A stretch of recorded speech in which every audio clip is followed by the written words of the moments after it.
Welcome to the LowCarbMD podcast. No one is beyond help. No one is beyond hope. As we've always said, we're bringing you medical information and cutting-edge science, but none of this is medical advice. Please seek out input from your own doctor.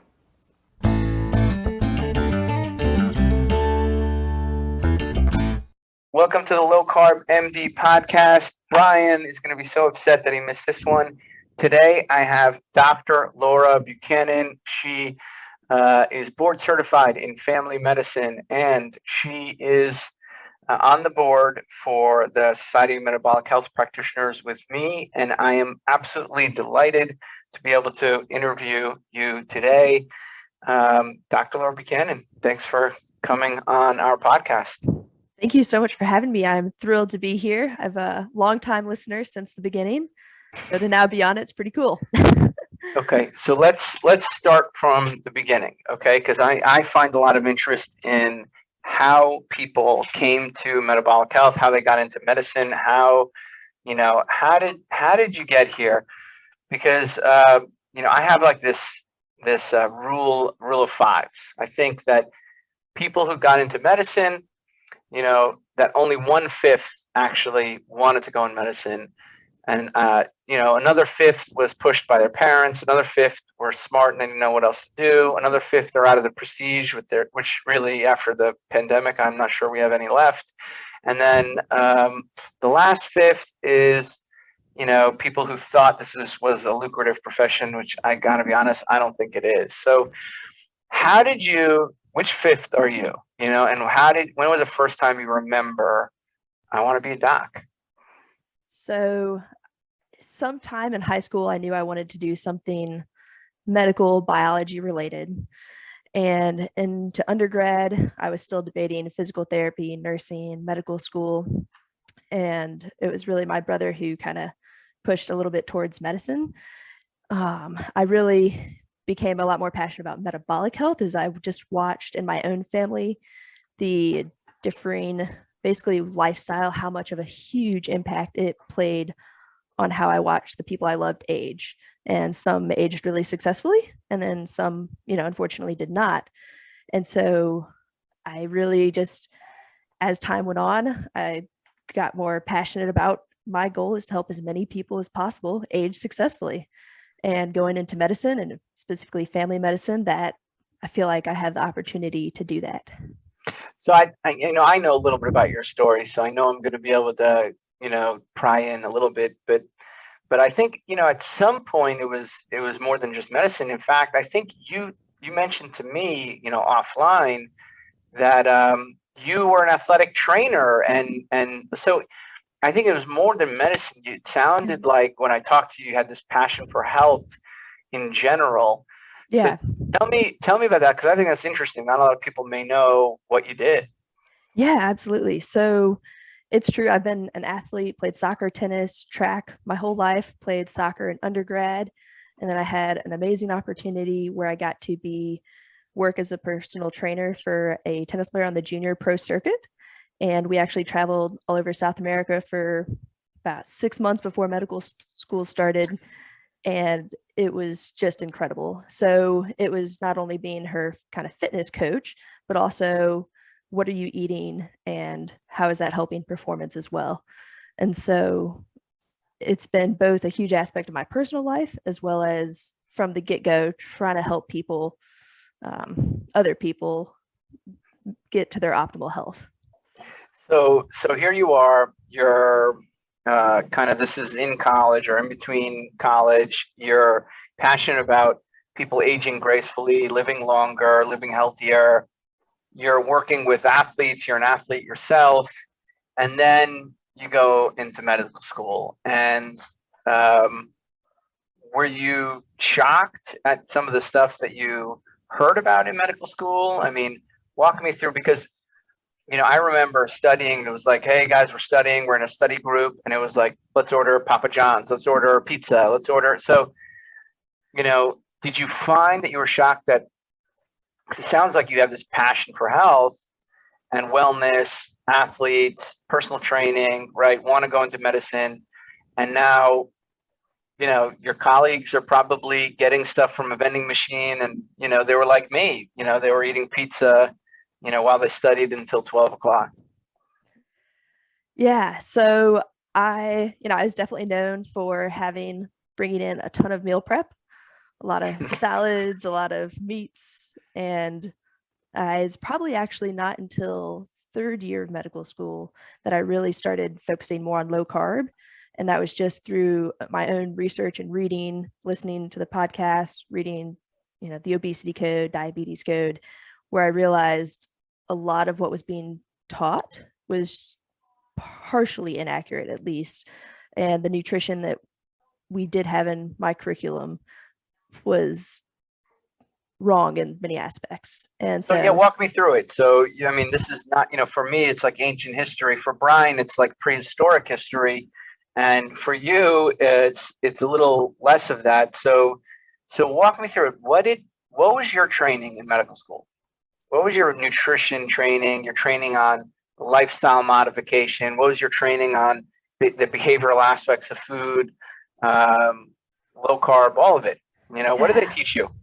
So we had a 2-week nutrition intensive, and honestly a lot of it doesn't stick in my memory. I just remember feeling frustrated at times and thinking, I don't agree with some of this, and I don't know how this is necessarily helpful or applicable to my patients. And it's hard. So you felt something was wrong back then. Yeah. And where did you go to medical school? Where'd you go to medical school? So I loved my medical school, and I'd go back 10 times out of 10 out to the University of Florida. Okay, I just think the nutrition was a little iffy. Yeah, well, I'm not to disparage them. I mean, all medical nutrition, I think they say the average is like 50 something hours of nutrition in the typical medical school. So, it sounds like something was off. You didn't quite know what, but you weren't happy with the training you did get. Although maybe they taught you deficiencies really well, and just kind of, things that maybe, but what about like lifestyle change and helping people change their lifestyle? As a trainer, you have to do that, right? You have to be able to guide people, help people. But so you're a personal trainer, right? So you've probably done that and experienced that, and you're a coach. You've been in athletics, and you've been coached, so you're exposed to that side of things. So now in med school, what happens? Any education on how to make people change their behavior and make big lifestyle change a possibility? Not a lot, no. Most of it, I would have to say, was kind of self-taught, and even going to online conferences, and just going through the Nutrition Network, through Low Carb USA. It was really mostly self-taught. Got it. So basically not in medical school, Okay. Yeah. So somehow you find the obesity code, you read it. What other books did you read? And you mentioned you started listening to the podcast. Wow, I'm just realizing that was the infancy of the podcast, probably back then. This was about 4 years ago, right? Yeah, right around 4 years ago. So 4 years ago, you're like, okay, here are these two guys, jibber jabbering on nutrition. Like, what's going through your mind? I got lost down the rabbit hole of how did we get this so wrong? How are our dietary guidelines for Americans telling us one thing when it seems like it's not ideal for people, for patients, for the vast majority of Americans who have some kind of metabolic dysfunction? And so I just started going down that rabbit hole. And so help me, where'd you go? Where'd you go down? So the Nutrition Network, Gary Taubes, I read Nina Teicholz's The Big Fat Surprise. Which one of those left like the biggest impression on you? So now you're like, okay, I'm passionate about metabolic health. I'm passionate about nutrition and helping people. And maybe I didn't get everything I needed in medical school. Maybe I have to add to it myself. who, what was the biggest impact on kind of how you started to approach thinking about metabolic health? What were the things that stuck? Yeah. So the obesity code and learning about insulin more in depth, I think just really stuck. Nina's analysis of some of the original studies and the big fat surprise were just, I mean, a lot of it was like really infuriating. So I was like, we've just been told a lie basically in many ways. And we've seen, unfortunately, what that has led to in our country and really across the world as far as obesity, type 2 diabetes, metabolic, fatty liver disease, all rising. And so I think both of those had a pretty big role. And then coming into residency, actually seeing patients a lot more and starting to actually implement low carb. Many people have said this before, but once you see the power, you can't unsee it. And it's really true. So walk me through. Bless you. So walk me through. Yeah, thank you. So you're in med school and you're in residency, and now your patients even, they may not even be coming to you knowing that you have this data set. And I'm sure your colleagues are like, oh my God, I don't want to hear about keto anymore, right? So like, what is it like to be kind of an evangelist, and did you find support in residency? Other things you said, did you find pushback? What did you find? Yeah, so initially there was a little bit of pushback if I ordered a fasting insulin on someone, and why are you getting this lab? But I would just kind of explain my reasoning and like, oh, that's interesting. And so as time passed, there actually was a lot more interest, and people started coming to me asking questions about it, and you could tell people had an interest, and they had, some people had seen what we're currently doing is not working, so this is something new and different. Maybe there will be a little bit more success. And then in second year of residency, you have to give a presentation as well as in third year. And so I did one on the therapeutic carbohydrate restriction guidelines and got feedback from faculty members who really found it super interesting. And I know now I have seen some of my fellow residents and even faculty members who are proponents of low carb to some of their patients, especially with diabetes. And so that's been pretty cool to see it actually permeate a little bit through the department. And I've, yeah. So you had positive kind of, it sounds like you had a much more positive experience than I had, because nobody, like you, I had to teach myself. And I think that, in this day and age, the fact that, that we have to teach ourselves, that's a problem, that's a systemic problem. So you became much more involved. I know you and your husband are very passionate about this, and I know you got involved in the Society of Metabolic Health Practitioners. So how did that all come about?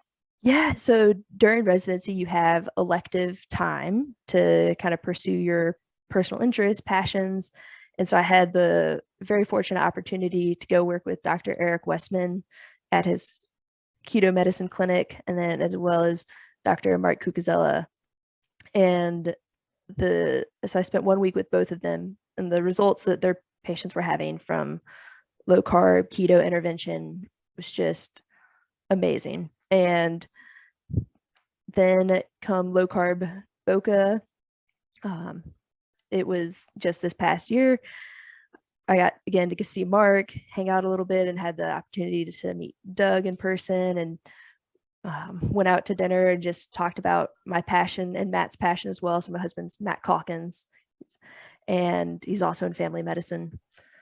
And then seemed like through some support of other people on the board, I was invited to join as next board member, and it's super exciting because again, like you said, it's tough that a lot of this had to be self-taught.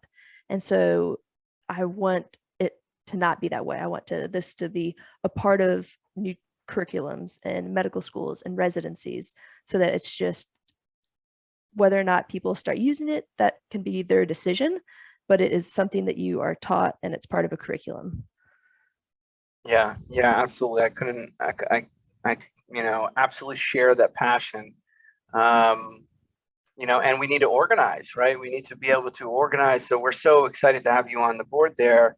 We need to, develop resources for the average personal trainer, for the average, doctor, for the average dietitian and nurse practitioner and PA. We have over 500 members a part of this now, and they need resources and they need tools both to learn themselves, all the grand rounds that Doug Reynolds is putting together and Pam Devine, and we need conferences, right, to support the fostering of those social networks that makes this information spread. And we need to educate medical students and residents. And so, we're really excited to have, your passion kind of join that board and take us to the next steps. And that's coming. The next step, which is research, working together with research. So I think a lot of exciting things to come from there. So so now you're in residency, and you're trying to figure out like what is your own vision for your healthcare. So I've had the honor of interviewing maybe, I don't know, over 100 doctors for this podcast, but just in the past year, we've interviewed, in this office, like over 10 or 15, maybe 20 doctors and nurse practitioners and PAs. So what is your vision of healthcare? How do you want to, affect this world? And what does that look like? What does it look like, 2 years from now, 5 years from now, 10 years from now? How, what was it like in the, your resident run clinic, right? And how do you want it to be? Yeah. So a ton of patients that I will see in clinic have type 2 diabetes, hypertension, hyperlipidemia, non-alcoholic fatty liver disease, obesity. And my goal is I want to reverse all those things. I want to help them get to normal metabolic health. And so my long-term vision would be, let's do that for people across the country and get more doctors who have that same vision, rather than we're just treating chronic diseases, adding more medications to treat their hypertension. No, let's get to the bottom, what's causing the issues, treat their lifestyle, and we can reverse them. And you will need medications, of course, but you can do so much through lifestyle. And so my goal would be, hey, let's put ourselves out of business. That would be a dream. But yeah, I don't know that that's happening anytime soon. Although I hear that, right? I hear that. So what does that look like in our modern environment? Because you've seen different clinics now. You've seen Eric Westman's clinic. They take insurance. You visited Mark Cucuzella. They're in a big university center. And then you've spent time in my clinic. So, how do you think you can have the biggest impact on the people around you? You've seen all of these different clinics now, and you've seen a resident run clinic, in depth. So what do you think the biggest barriers are to to executing on your goal? And what does your vision of care look like in 2 years and 5 years? And maybe it's a tough question because you're fresh off the boat and you're just right off of stepping out of residency. But tell me some of the things that you've seen. Two awesome doctors practice medicine, and you've been in a university's program where they probably have a pretty well organized clinic. Yeah. And you've probably rotated with multiple specialties. You've gotten a flavor of how offices are run. How is, Dr. Buchanan's office going to be run? So I think one of the biggest barriers to really helping patients is time. Especially in a residency run clinic, oftentimes you have 15 and 30-minute slots. And the type of education that I'd like to provide to patients so that they really understand what's going on in their body, and that way better advocate for themselves and buy into the treatment plan, is just really hard to do. So you're always running behind and you're making phone calls outside of usual hours because you just don't have time to finish what you need to finish during the clinic.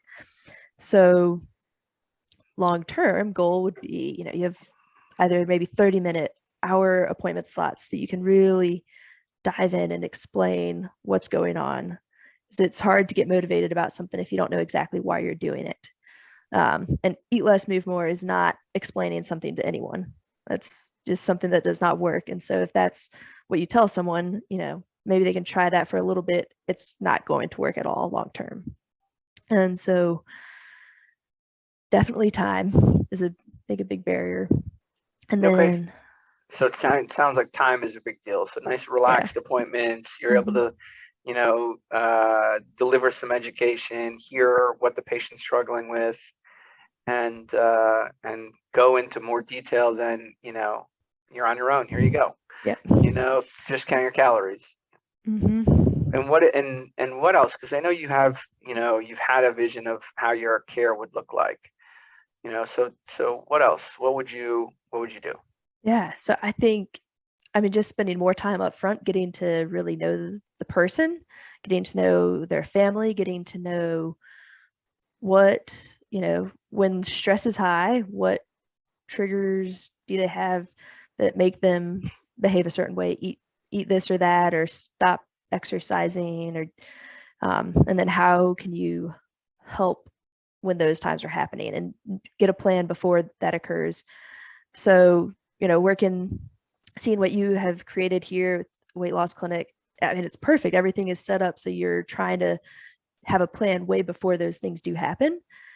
And I think that's exactly what needs to happen, because otherwise life can just get really stressful and then you just go, you don't think. Yeah, when we look at our clinic, 99% of weight regain happens during periods of high stress, right? 99% of weight regain is due to stress. Full stop. That is, so if we now know this information, we have this information, right? How do we equip our patients to either reach out when they're stressed, or prepare in advance for when they're stressed, or have a tool set available to them, right, when they're stressed? I think this becomes important, right? How often have we heard that, it's the patient's responsibility, the patient's got to just eat better? But, to what extent are us doctors, should we be educating our patients to, hey, when you're stressed out, you're going to want to hide from that scale that we're monitoring. You're not going to want to reach out. A year is going to go by where you don't call us, but it's, in fact, you need to do the exact opposite. Reach out, pretend we were AAA, and what would you do if you got a flat tire? You would call and you wouldn't hesitate. So, and breaking down those barriers, right, takes time. Takes time. So in those clinics that you worked at in your residency program, and you mentioned, I love Mark Guzella. Oh my God, do I love Mark Guzella, and do I love Eric Westman? So they're my two, favorite docs. If I could, find a way to work with both of them right now, I would. So if you're hearing this, Mark or Eric, let's make it happen. But the bottom line is, do you think you can take insurance, right? Accept an insurance contract and execute on your vision of health? No, not currently as it's set up. I don't see how to do it. And yet these greats are doing it, right? It's like, some of these greats are doing it somehow. Maybe they have university backing. Who knows if they're charging facility fee, if they're, their billers are charged, who knows what's driving that. But Okay. And So so that, what does Laura's clinic look like? All right. I'm a, pretend I'm a patient. I'm here thinking about, I want that person to be my doctor, right? She's an athletic trainer. She's been passionate about care. She's seen the other side and she doesn't want to go back. She can't unsee what she's seen, and she's even making waves in her own residency program. I want her to be my doctor. So what does your clinic look like? so very possibly direct primary care model. And I've got the initial appointment might be an hour and a half long. You don't have to take the entire time if you don't need it, but if you do, let's enjoy it, really get to know the person that's sitting in front of me and know why they're here. What is it that like brings them in? What are their goals? How can I help? My goal might be just like help you age successfully. Now what are your immediate goals? And then how can we both kind of work together to make those happen? Sounds pretty good. Sounds pretty good. Sign me up.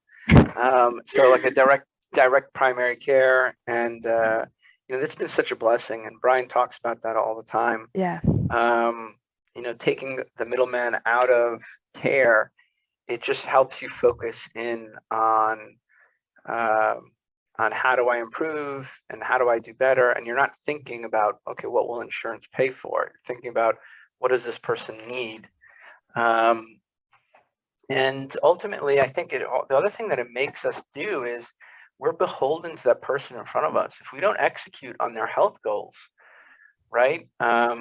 We're, what are we doing? Right? They don't have to stay with us. They don't have to keep with us, right?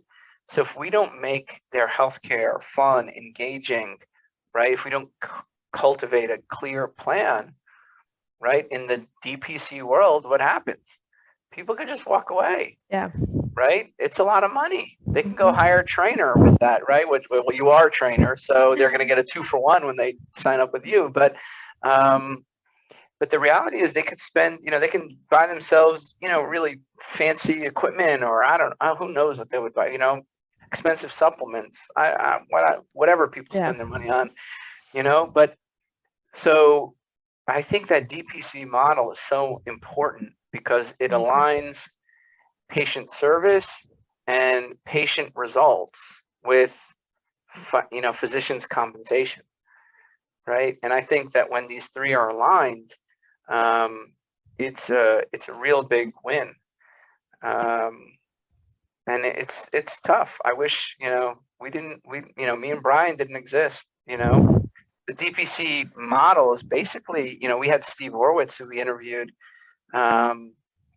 He's the longest oldest DPC practice in New Jersey. I think he's been around doing it 15 years, maybe a little bit longer, but it's not common. Hopefully we can get more people to join the fray.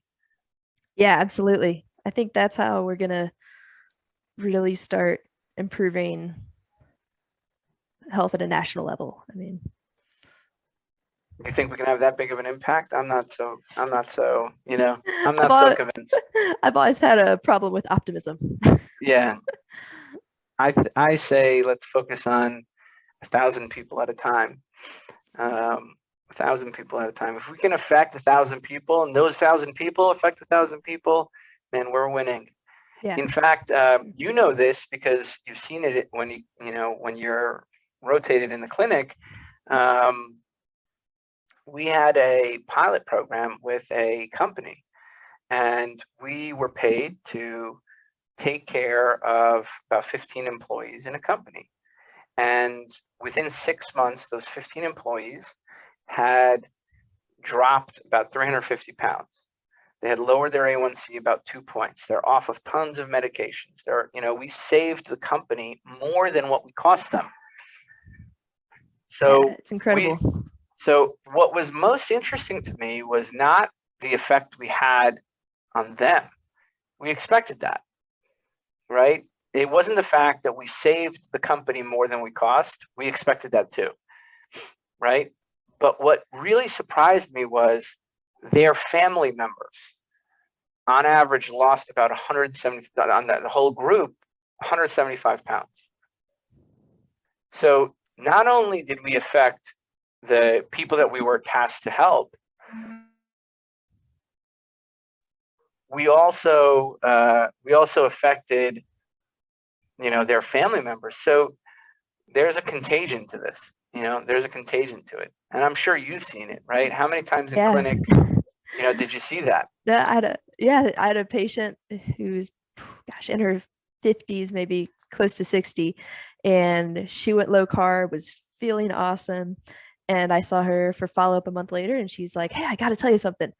I got my mom, who's 80 and on insulin, to do this with me. And guess what? She's off insulin." And she did it herself without her doctor, which I wouldn't recommend, and she was doing great, actually. Like, they were still checking her sugars, and they're less than 100. And so it's, that's incredible. So basically, your patient, with the education you provided, did better healthcare than their doctors,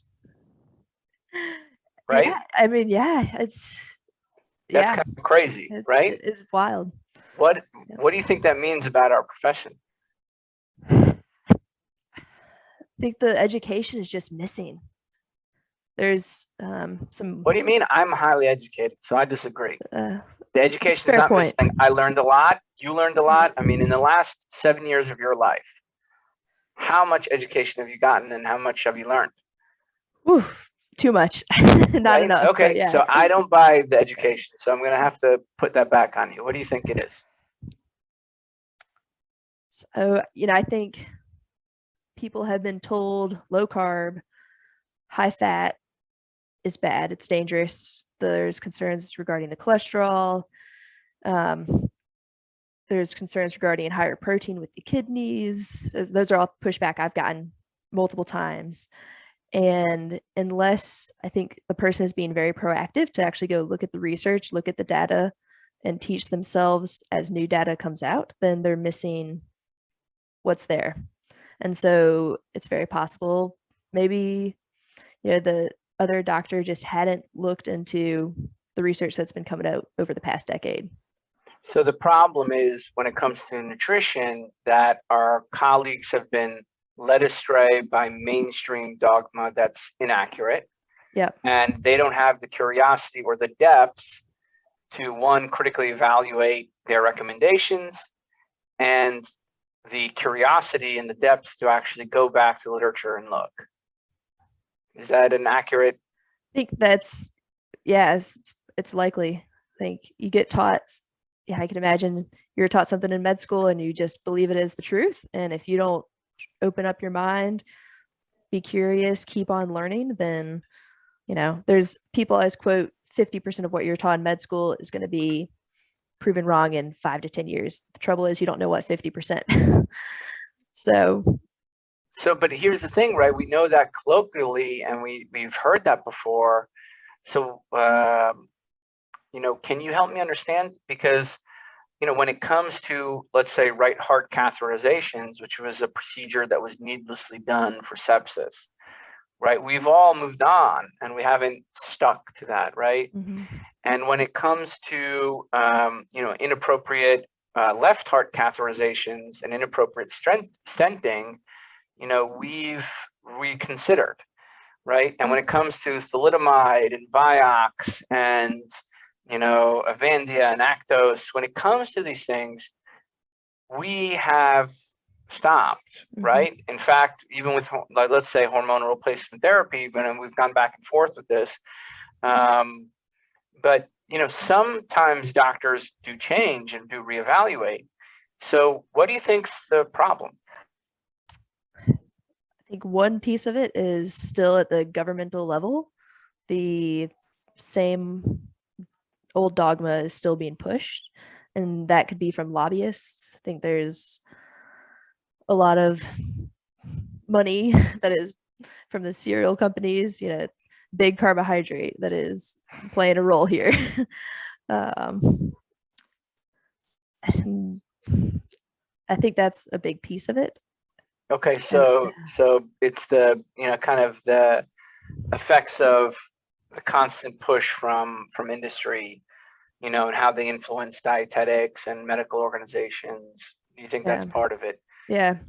I don't know. I'm much more skeptical. I think that we have a largely unquestioning group of people, right, that aren't really asking for quality evidence, right, who aren't demanding quality evidence, and they're relying on flimsy evidence to guide their decisions, and they're not questioning that.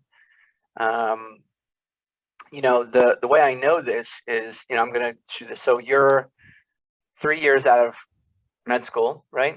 Yep. And you're finishing up your residency now. Okay, and I'm sure you've heard this, so you're gonna know, because I'm thinking you've listened to every podcast. But what's a wet read? It is for back old X-rays. They actually had to like put in the liquid and pull them up, and yeah, so you're talking about an old X-ray that developed in the film, and they hold it up yeah. and they quickly read a film, right, as the chemicals from the development still drip. Yeah. Now, in your medical school career, right, have you seen a wet read yet? No. Wet read. And yet, have you heard this term be All the used? time. All the time? Yeah. Right? So why are we still calling it a wet read? You don't know, right? Yeah, neither do yeah. I, right? So I think habit. I Things think get passed down. Yeah, so this is a lot of medicine, right? Yeah. Things get passed down, we don't question it, we don't think about it, and we don't think critically. And how many of your fellow residents and medical students know what a wet read is? How many? I couldn't tell you. No. How many know what it Oh. like means, like reading an initial scan, even though they're all digital now, right? How many Oh, know a yeah. wet read means, like, oh, and a quick review of an X-ray, Yeah, probably everyone, really. right? Everybody Yeah. knows it, right? So Yeah. everybody's calling a digital X-ray Yeah. What's the an wet read? initial read. Yeah. What's a wet read, Yeah. right? So I think it has to do with us. We're not inquisitive enough. We're not questioning enough. We're accepting the status quo. We're not thinking about what we're doing and saying. We're not going back to understand what we're doing and saying. How did they get here? Why are we, you know, checking lactates and sepsis? Why should we do a right heart catheterization? What is the purpose? Does it, you know, what is the data of what we're doing and why? Right? I think that this is, you know, does it make sense? Right? Does it make sense? And, you know, what level of data am I relying on, right, to make the recommendations I'm making? You know, a lot of times we're given a guideline, I mean, and it's like, you know, follow these guidelines, right? But have you ever gone to the primary data, like, and to actually look, like, why am I doing the things that I'm doing? You know, one of the things is like an upper GI bleed, right? So what's the management of an upper GI bleed? You have a patient, you're worried about an upper GI bleed. I know you don't do a lot of inpatient, but how do you manage somebody who has an upper GI bleed? 2 large bore IVs, give them a PPI. Yeah. There you go. Perfect. Okay. So you give them 2 IVs. So you give them fluid to raise their blood pressure and keep their blood pressure high, right? You want to make sure they don't lose more blood. Then you want to keep their vasculature, right? Okay. And you give them a proton pump inhibitor. This is a medication to lower the acid in their stomach, right? So that if there's a, you know, bleed somewhere in the stomach, in the, you know, esophagus, in the duodenum, like the first parts of the GI tract, that lowered acid may help promote healing, right? Okay, what else do you do? Assuming their vitals are stable, you likely get an endoscopy, but it's not going to be done immediately unless, you know, unfortunately the patient is getting a whole lot worse. so eventually they may need an endoscopy to go see what's there. Okay, so maybe you'd look in to see if they have liver disease, right? Because if they have liver disease, right, they may have a variceal bleed, and then you can give other medications that cause vasoconstriction of the arteries that go to that area, right? You can give octreotide, for example, or if they have liver disease, you may give them an antibiotic, right? It's actually grade 1 evidence to give them an antibiotic. Or if they have kidney disease, right? If they have kidney disease, you may give them, AVP, right? Which is a medication that helps with the issues with bleeding that occur in patients with kidney disease. We may do all of these things, right? Mm. But when I ask medical students, why are we giving antibiotics, right? Why do we give antibiotics in upper GI bleed? They don't know, right? They don't know. And I don't blame them. Nobody ever taught them, right? Why do they call it a wet read, right? They don't know. Yeah. Nobody ever taught them. Mm-hmm. So our medical education system is, I think we're the problem. Our medical students aren't taught, like, look up why you're doing something. And the reason why we give antibiotics for the listener in upper GI bleeds, particularly if there's liver disease, is because 40 to 60% will get, will have some sort of infection, right? In these types of patients. If you have sometimes it's through, those varices themselves getting infected. Sometimes it's through an infection in the belly. Sometimes it's through a UTI, but you would never think of it. Somebody's got an upper GI bleed, let me give them antibiotics, right? Right? Why do we do that? Most medical students, most residents don't know, right? And this is the problem. We're telling our students to do stuff, and we're not saying why, right? It's a wet read, right? Well, why is it a wet read, right? We give insulin, right? If an A1C is 10, what do your colleagues, what do your fellow residents know? What do they do? Classic teaching, start insulin, but yeah, metformin insulin, right? Metformin insulin, right? Nobody said, well, why? Why are we giving insulin? To manage their dietary carbohydrates, right? Yep. So I think the problem, if you look at it systematically, there's no antibiotic lobby for upper GI bleeds, right? I don't think there's an antibiotic lobby for upper GI bleeds, right?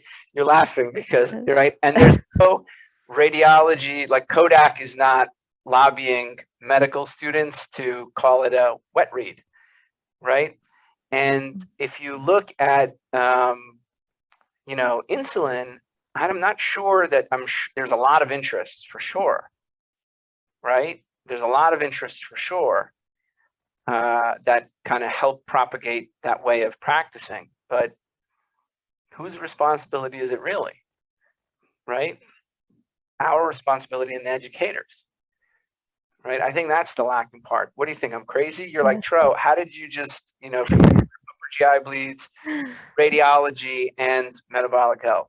But what do you think? Do you think I made a good case? No, I think it's a good analogy, some good reasoning. I think we do need to be more curious, more questioning, trying to get to the bottom. That's what we need to do to be able to help our patients better. You think you can do that if you accept a $71 payment from insurance for a 1.5 hour visit? Unlikely. Are you going to be looking up, why do we give antibiotics in upper GI bleed? You'd be seeing patients every 15 minutes instead. Yeah, right, or even less than that, right? So I think we're in a big time problem here, big time problem in modern medicine. And I'm excited that, the new generation, wow, I feel really old saying that, but, I'm excited that you and your colleagues, of which told me there's a few that want to do more and do better. Because I think ultimately it comes to us. It comes down to us. If we don't,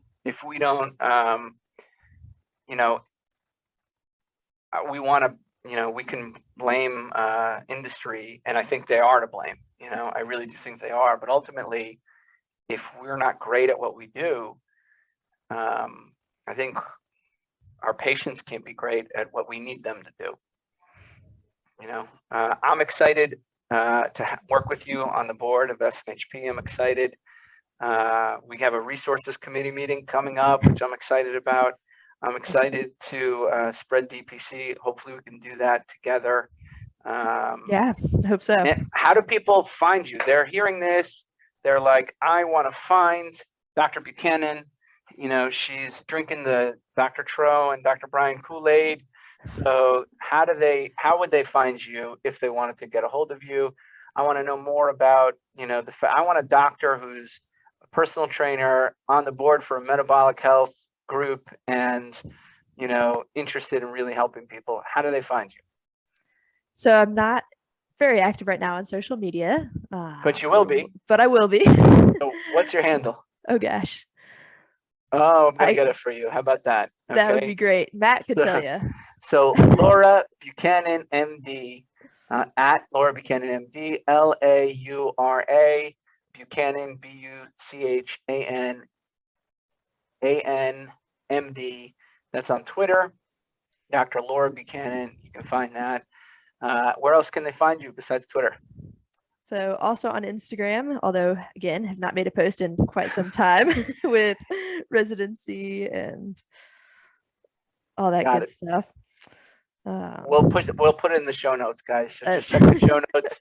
It's on Twitter. It's Laura Buchanan, MD, and we'll get you the Instagram later on. The Instagram is iHeartVitae, which is just heart spelled out HEART, Vitae, VITAE. And we also have a website, iHeartVitae.com, which I'll be honest, again, has not been updated much since residency started. So we'll get you a new website. We'll get you a new website. I'm going to follow you now on Instagram right now, iHeartVitae. Cool. Dr. Laura Buchanan, it's been an absolute pleasure. Thank you so much for coming on, and hopefully, I know you're going to make a huge impact. I can't wait to see, you know, what happens next. I really appreciate it. It has been awesome. Thank you so much for having me.